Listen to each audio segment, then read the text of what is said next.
Salve, salve, alunos! Cara, parece que não vai começar a aula. Pensa numa vinheta que demora.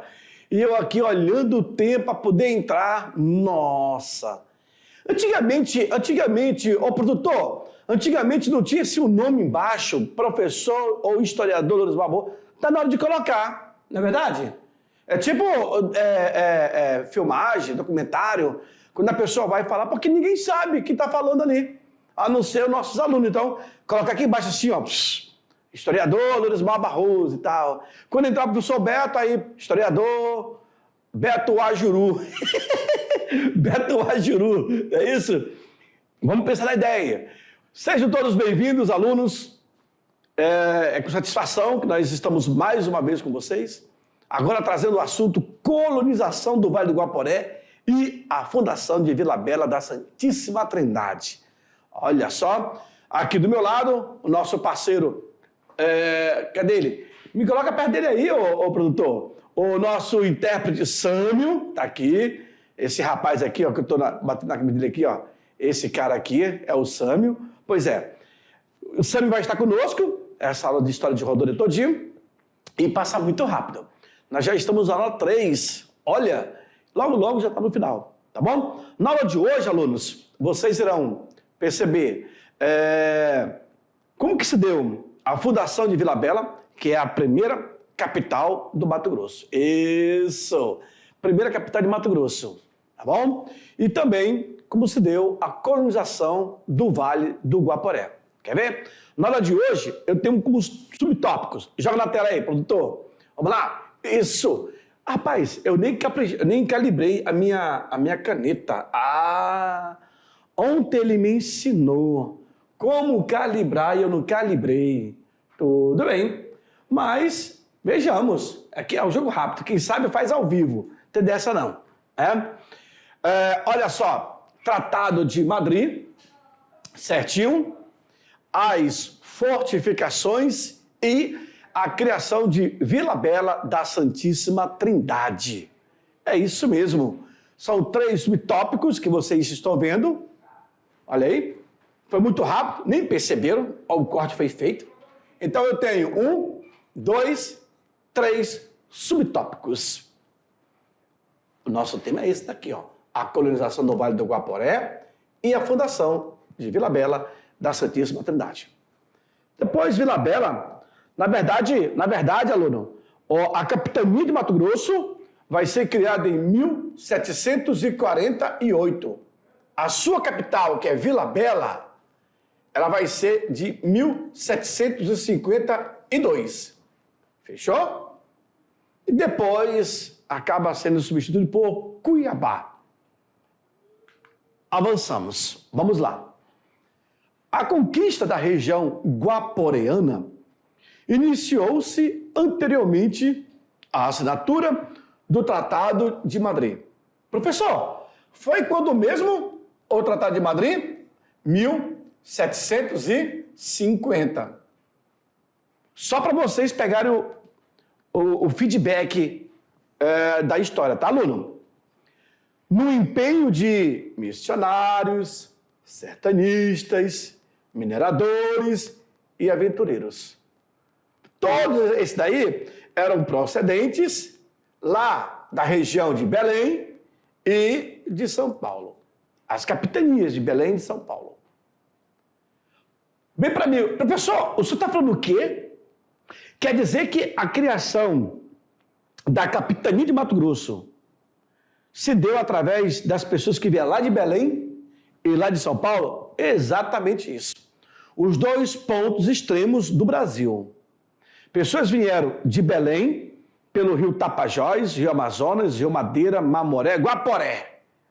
Pessoas vieram de São Paulo, pelo rio Tietê, Paranaguá, Paraguai e Guaporé. Se encontraram.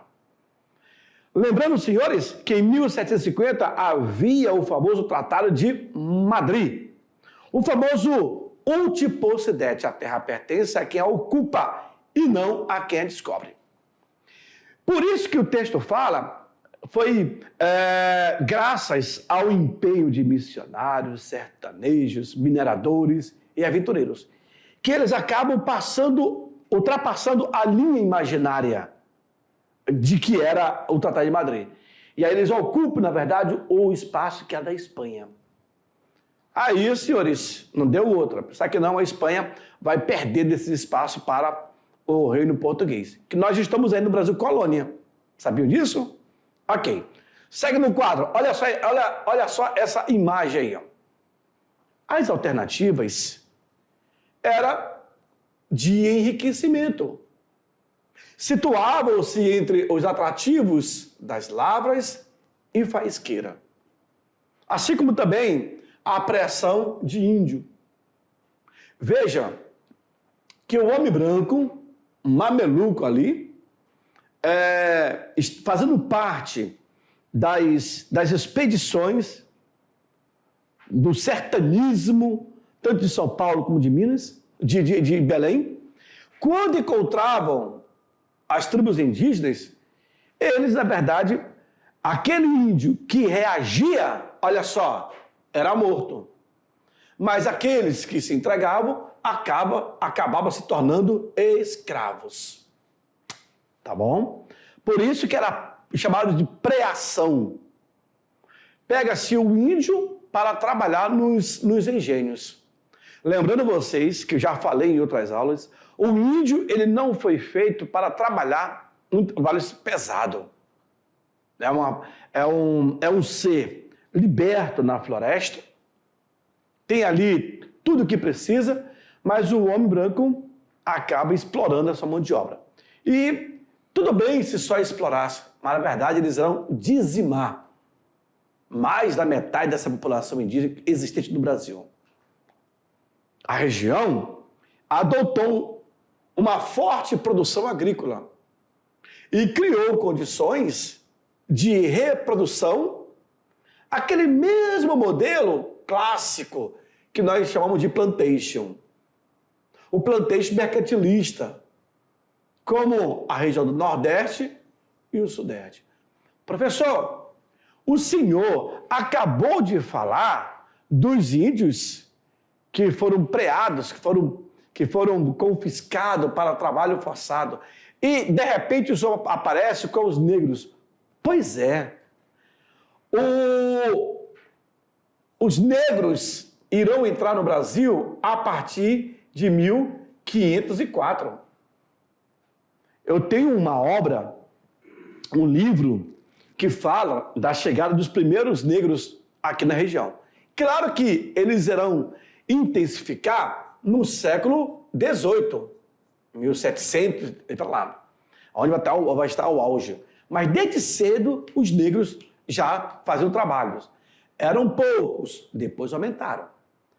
E um detalhe, esses negros, eles serão, o índio, isso aqui, ó, os nativos, os indígenas, serão substituídos lá no passado tempo, lá no século XVIII e XIX, pela mão de obra escrava. Por quê, professor? Porque, na verdade, o porte físico do negro era muito mais vantajoso do que o do indígena. E olha que vai ter políticas que vai, inclusive, favorecer os índios. Em 1759, se não me falha a memória, vai ter um documento chamado Diretório do Índio, criado por Marquês de Pombal. E esses nativos aqui, ó, os nossos indígenas, eles eram comandados pelos missionários. Que o diga, a região de Porto Alegre ali, Rio Grande do Sul, quando nós temos a colônia de Sacramento e dos Sete Povos das Missões. Ali tivemos mais de 30 missões jesuíticas. Os guaranis. Cada missão tinha em torno aí de 30 mil índios. Era muito. Só que com o tempo, o governo português vai entender que os missionários estavam tirando proveito disso. Aí acaba com as missões e a mão de obra negra aqui no Brasil vai se tornar a mão de obra escrava. E eles irão trabalhar onde? Nas grandes plantações de cana-de-açúcar, nos canaviais. E depois o café e assim por diante. Fechou? Avançamos. Sendo uma região de acirradas disputas, O recurso encontrado pelo Estado português foi a implantação de um núcleo urbano, e esse núcleo urbano deveria ter uma parte administrativa, formado a partir da criação da Capitania de Mato Grosso. Professor, quando foi mesmo criada a Capitania de Mato Grosso? 1748. Tá bom? Bem como um aparato militar capaz de inibir as pretensões espanholas de violações do Tratado de Madrid. Lembra o Tratado de Madrid? O famoso Uti Possidete. A terra pertence a quem a ocupa e não a quem descobre. Ainda estava em curso o território, de um lado espanhol e de outro lado português. Ok? Então, o governo português, ele começa a aparelhar todo o sistema de fronteira para evitar violações e invasões. Sabiam disso? Principalmente nessa área do norte. Olha só essa imagem. Essa imagem, por si só, é autoexplicativa. Professor, eu estou vendo aqui que essas fortificações, elas estão mais próximas dos rios. É verdade? Sim. Porque, meus queridos alunos, é justamente por aqui, a calha dos rios, é que entram os invasores. Em 1616, vai ser criado o Forte do Presépio, um dos primeiros, século 17, viu? 1688, o Forte São José do Macapá, o Forte Santarém, esse eu conheço, o Presépio também eu conheço, eu não conheço esse daqui ainda. O de Óbido, todos esses fortes estão justamente na calha dos rios. Como também o Forte Príncipe da Beira. Só que desse lado aqui, eu tenho ainda a Espanha. Eu tenho o Forte Príncipe, eu também tenho aqui em cima o Forte de Coimbra. E o Brasil como um todo é fortificado. Então, os fortes, eles irão balizar para evitar as violações do Tratado de Madrid. Na verdade, o governo português, ele estava mantendo o seu território ali, conservando. E para lá, ele enviava soldados. Olha aí, você imagina, eu tenho aqui Belém, senhores. Era por aqui que entrava o invasor, o pesquisador, o naturalista. Aí o cara vinha para os rios, adentrava, ia bater aqui em Porto Velho, aqui em Santo Antônio. Sabiam disso? Vejam só. Desmembrado da capitania de São Paulo pelo Álvaro Régio, do dia 9 de maio de 1748. Ficava assim, então, criado a Capitania de Mato Grosso. Viu aí? Caramba, professor! 1748, sim. Aluno, primeiramente, eles foram chamados de província. A província. Depois, capitanias. E depois, estados. Hoje é chamado de estado. A província de Mato Grosso, a capitania de Mato Grosso, não, é ao contrário. Desfaço aqui, desfaço. Primeiramente a capitania, depois província e depois estados. É isso mesmo. É criado a capitania em 1748. Ou seja, 2 anos antes do Tratado de Madrid. Professor, qual foi a intenção de criar? Claro, aluno, a intenção é simples. Se eu crio uma capitania, eu terei ali um núcleo habitacional. Aquele núcleo vai explorar aquela região. Ou seja, quando for criado um útil possidente, a terra já tem dono. Aí a Espanha perde. Olha só, cara, português não tem nada de leso, nada de bobo. Eles criaram a capitania e demarcaram o território. O que vai contribuir? Olha aí, para uma migração maciça de pessoas, de habitantes, para a região de Bom Jesus de Cuiabá. Ali, o famoso Cochipó-Mirim. Além de... presta atenção, aluno. Bom Jesus de Cuiabá é o nome de Cuiabá atualmente. Sabia? Além de chegarem pessoas para Cuiabá, também irá chegar pessoas para os seus arredores, no seu entorno ali. Tudo isso estavam indo para as minas de Mato Grosso. Tudo isso iam também para a nova vila que seria fundada com a chegada de Dom Antônio Rolim de Moura. Esse é o cara que merece respeito. Dom Antônio Rolim de Moura. Tá bom? É esse cara que vai conseguir criar a capitania de Mato Grosso. É ele que vai defender a capitania através da Guerra Fantástica. A Guerra Fantástica é de 1763. Esse é o nome, tá? Esse é o fera. A posse definitiva da região só seria garantida a partir da efetivação do princípio definido por Alexandre de Gusmão, o famoso Ultipossidete. Ou seja, a posse da terra é garantida a quem a ocupa.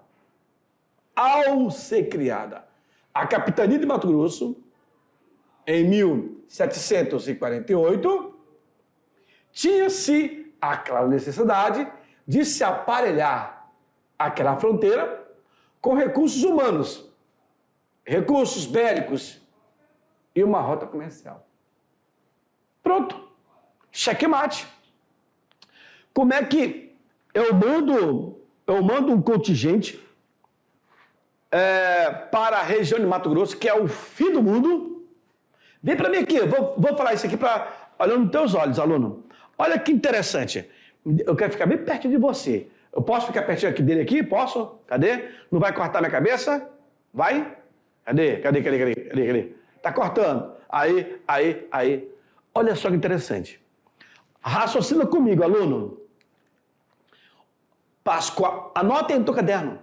Pascoal Moreira Cabral, ele chega na região do Guaporé em 1719. Olha aí. Repito. Pascoal Moreira Cabral chega no Guaporé em 1719. Especificamente, ele vai chegar lá no Cochipó-Mirim. Cochipó-Mirim. Ele vai encontrar o ouro. Pensar que não, a expedição, ela avança. Mais adentro do sertão, na floresta. Os irmãos Arthur e Paz de Barro, dois paulistas lá de Sorocaba, encontraram o ouro do Guaporé em 1727 para 32. Olha aí. Ou seja, eu tenho São Paulo, os caras encontraram o ouro lá em Cochipó-Mirim, que já é a região do Cuiabá, e avançando mais ainda, encontraram o ouro onde é hoje Rondônia, ali no Guaporé, 1727 a 32. Pensar que não, chega na região o Dom Antônio Rolim de Moura, que vai ver o atrativo minerador e recebe a ordem do governo, do rei, para criar a capitania de Mato Grosso. Ou seja, era muito grande a capitania de São Paulo. Então eles vão pegar a capitania de São Paulo, vão desmembrar. Agora essa aqui é São Paulo, essa aqui é Mato Grosso. Isso em 1748. E aí, 2 anos depois, era criado aí o Tratado de Madrid. Mas o governo português já tinha se estabelecido na área mais longe possível, que era a fronteira ali. Mato Grosso, os homens diziam na época que era o fim do mundo. O cara dizia assim, você conhece o fim do mundo? Não. Não sabe onde é que fica? Não. Então, você anda. Lá em cima você encontra uma montanha, uma serra. Você ultrapassa aquela serra, você encontra o rio. Ali é o fim do mundo, que é Cuiabá. Cuiabá era vista como o fim do mundo. Tá bom? Avançamos no quadro. Vamos lá. Então, por isso que era necessário. Eu estou na região mais longe da coroa portuguesa. Eu preciso aparelhar, tendo humanos morando ali. Eu tenho que ter baluartes com armas e eu tenho que ter uma rota comercial para ser vigiado. No caso, a navegação pelos rios. Aí eu tenho o Tapajós, eu tenho o Amazonas, eu tenho o Madeiro, o Mamoré, o Guaporé e assim por diante. Essa foto eu fiz esse ano. Olha que legal. Olha aqui meu nome. Fonte Lourismar Barroso. Ó, Lourismar é isso aqui, tá, Sâmio? O meu é assim, ó. Presta atenção. Lourismar, isso. A fronteira oeste, ela vivia em estado de tensão, pois de sua defesa dependia a garantia da integridade das minas de Cuiabá, das Minas Gerais e da própria calha amazônica, dos próprios rios. Eu precisava ter essas fortificações para poder dar condições de navegabilidade. Daí foram desenvolvidas políticas de colonização, política de defesa e política de fortificações. Essa entrada de Vila Bela foi criada recentemente. É um reduto de negros que ainda moram aqui. Essa imagem simboliza a igreja dos Mojo e Chiquito. Está muito linda essa entrada, muito, muito, muito linda. Eu parei para tirar várias fotos. E aí você caminha aqui, ó, mais um pouquinho, vai estar aqui atrás dessa montanha, Vila Bela. Tá bom? O Estado português, então, determinou a fundação de uma vila, capital e sede administrativa da capitania de Mato Grosso, situado às margens do rio Guaporé. Vila Bela fica bem do lado. O Guaporé fica lá embaixo, tem umas cachoeiras bonitas. Hoje você encontra vários descendentes de escravo. Poços para coletar água, mais de 10 poços foram feitos, tudo de pedra. E tem até um senhor que ele cuida, ele zela desse poço. E as pessoas pagam para poder entrar, para poder visitar. Na época era R$5, mas vale a pena você ver toda a arquitetura da construção daquele poço. E aqui é Vila Bela. As minas de Mato Grosso estavam no auge da sua produção. Olha, tivemos achado de ouro em São Paulo, Bahia, Rio tem muito pouco, Goiás, mas quando chegou aí teve Minas Gerais, mas quando chegou em Mato Grosso, Cuiabá, moço, ali deu muito ouro. Então já tinha levado os mineradores ao estabelecimento de alguns núcleos colonizadores. Aí esses mineradores, olha só, fundaram aí São Francisco Xavier, Jauru, Santa Ana e Pouso Alegre. A região que começa a ser explorado o ouro. Linda, né? Essa é a igreja dos Mojo e Chiquitos. O governo de Mato Grosso, ele manda construir essa estrutura que parece um ginásio. Uma vez, quando eu fui lá, todas as vezes quando eu viajo, eu entro de férias, eu passo em Vila Bela. Eu tenho que passar. E aí, essas coberturas estavam todas estragadas. Estava chovendo mais dentro do que fora. Estava sendo um desprezo muito grande. Aí pegaram e arrumaram. Colocaram novos zincos, cobertura. E essa grama é sempre bem aparada. E é o símbolo de Vila Bela. Essa igreja ela era de 3 andares. E isso que vocês estão vendo aqui, senhores, é só barro. Aquele barro, aqueles tijolos feitos de adobe. Colocava-se numa caixinha e levava para o sol para poder esquentar. Depois era empilhado um sobre o outro. A estrutura, o alicerce, é de pedra canga ou laterítica. Isso aqui é um refletor que ilumina à noite. Na verdade, aí você tem a cereja do bolo de Vila Bela. A memória, a história, tudo desse povo se encontra aqui. Incrível. Lindo, né? Avançamos. Olha só essa outra imagem. Vila Bela, da Santíssima Trindade, fundada pelo primeiro governador de Mato Grosso, Dom Antônio Olinda de Moura.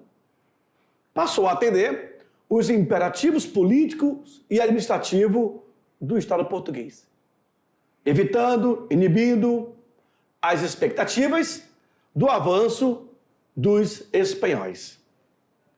Começa então aí, ó.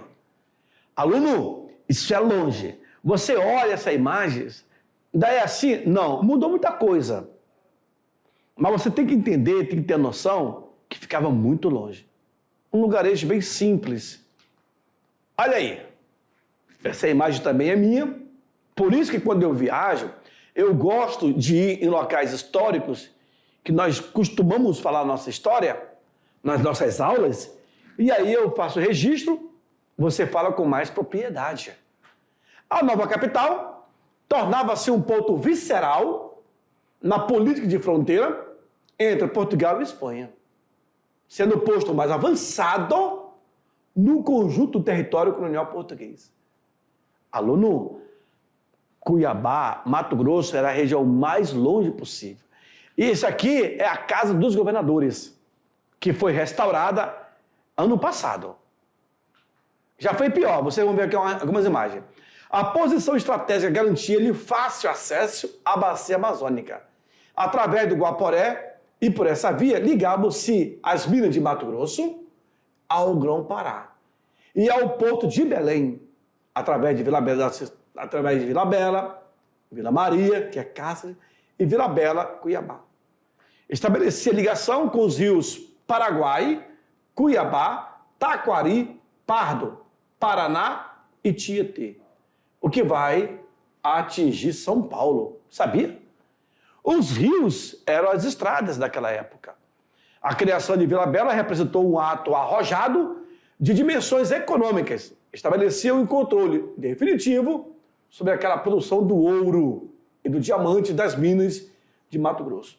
Olha, professor Ismael, barbudo, não é não, Sâmio?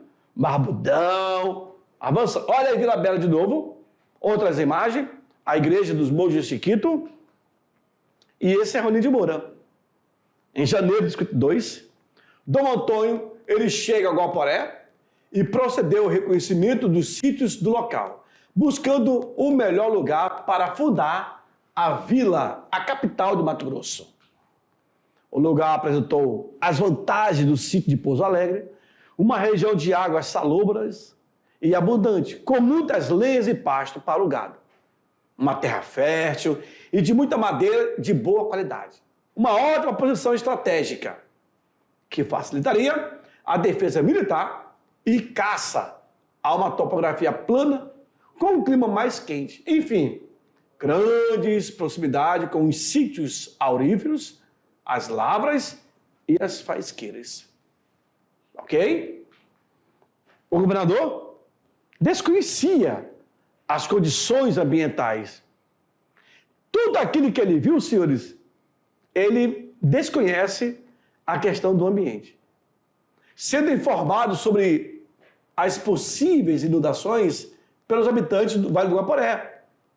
Ele não quis saber. Mesmo assim, ele manteve a decisão de fundar ali, em uma área de terras baixas, infestada de malárias e continuamente sujeita a inundações com um lençol freático aflorante. Sabe aquela coisa, eu vou afundar e acabou-se. E ele não quis ouvir. A nova vila vai ser erguida no dia 19 de março de 1752, mudando-se no ano seguinte após uma violenta enchente que vai destruir as construções. Aqui nós temos a Vila Bela da Santíssima Trindade. Rapidinho para mim, aluno, rapidinho, vem aqui. Um detalhe, nunca esqueça isso. Vila Bela da Santíssima Trindade foi a primeira cidade do Brasil a ser projetado no papel e na prática. Ela foi projetada no escritório e colocada em prática. A primeira. A segunda, nós temos Tocantins, em Palmas. Só isso. Não esqueça. Joga lá. Avançamos. Todo o material vinha de fora. Desde a pedra cal, parte da pedra canga, que é a laterítica, até as telhas para o revestimento. As obras foram interrompidas diversas vezes, devido à epidemia, falta de matéria que demorava, a matéria-prima que demorava a chegar no local, falta do ouro na provedoria da capitania e, principalmente, a carência de mão de obra. Isso dificultava o abastecimento do local. Mais imagens de outro ângulo agora. Observe que isso aqui é o alicerce em pedra canga, ou pedra jacaré, que todo mundo conhece como cascalho. Mas isso aí é bem junto à produção, que dá o nome, ela não é porosa, tá bom? Olha aí que bonito. Alguns problemas recebiam o socorro de forma mais rápida, como, por exemplo, a transferência do ouro, não podia esperar.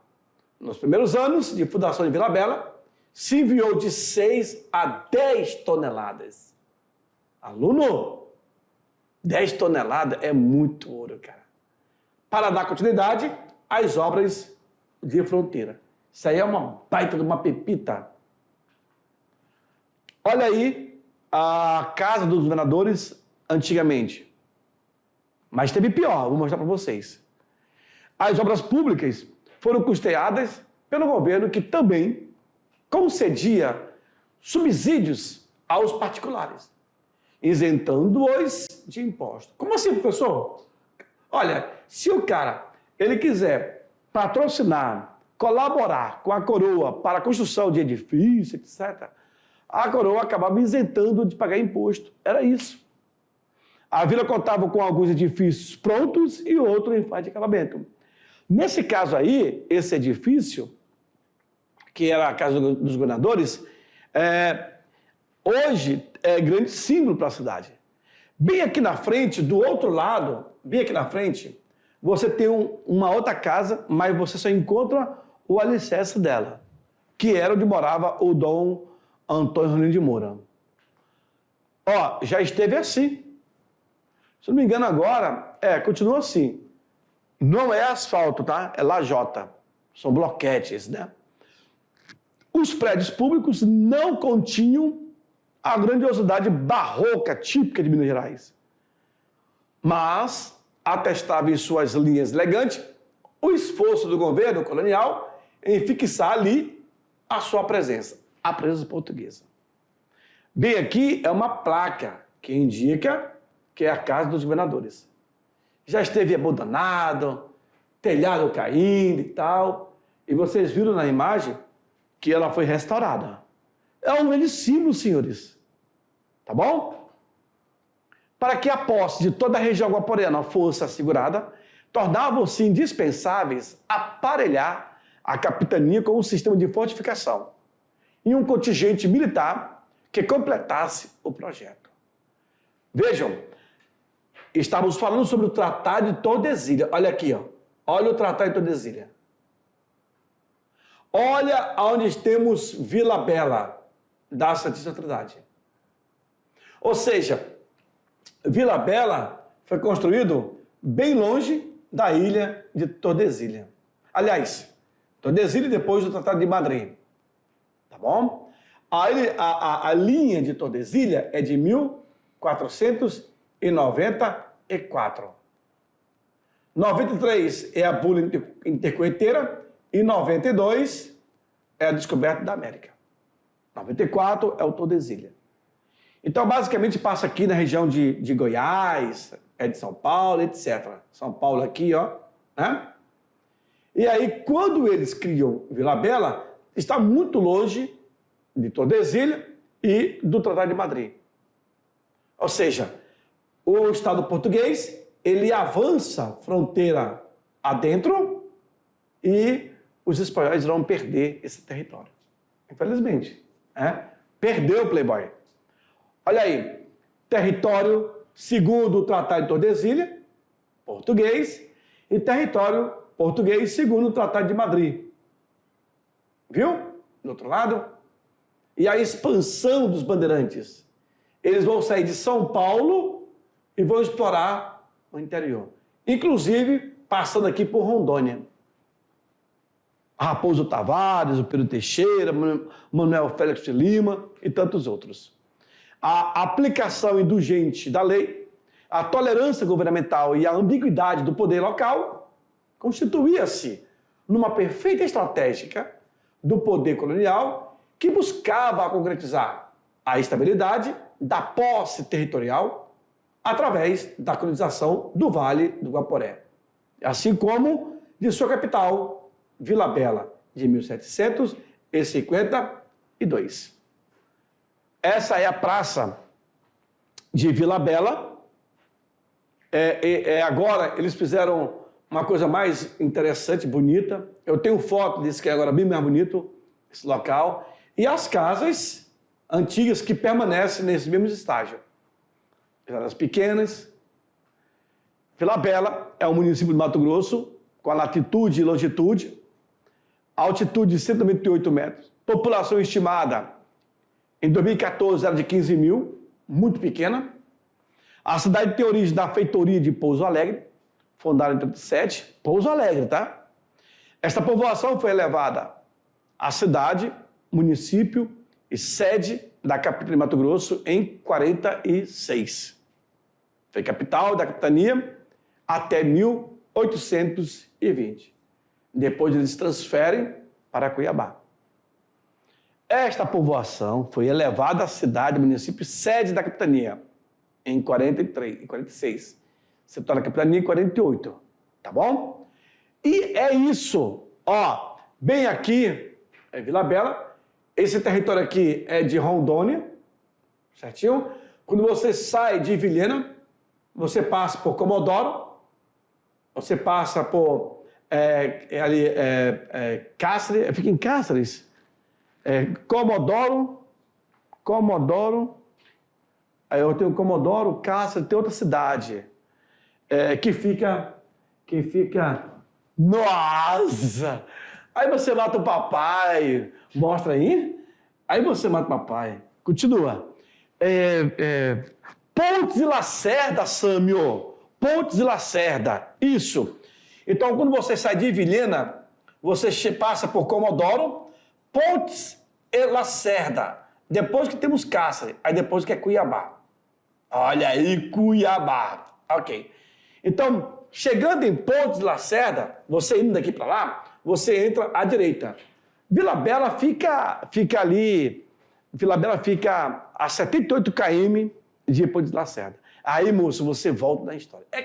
Eu sou suspeito para poder falar, não sei por quê, mas percebe que quando você conhece, você fala com propriedade, mas eu vou falar mais ainda daqui a pouco, porque agora chegamos ao final da nossa aula, mas daqui a pouco eu estou voltando para fazer aquela revisão de 5 minutos, tá bom? Se você esqueceu de anotar alguma coisa, não tem problema. Eu estou de volta já já.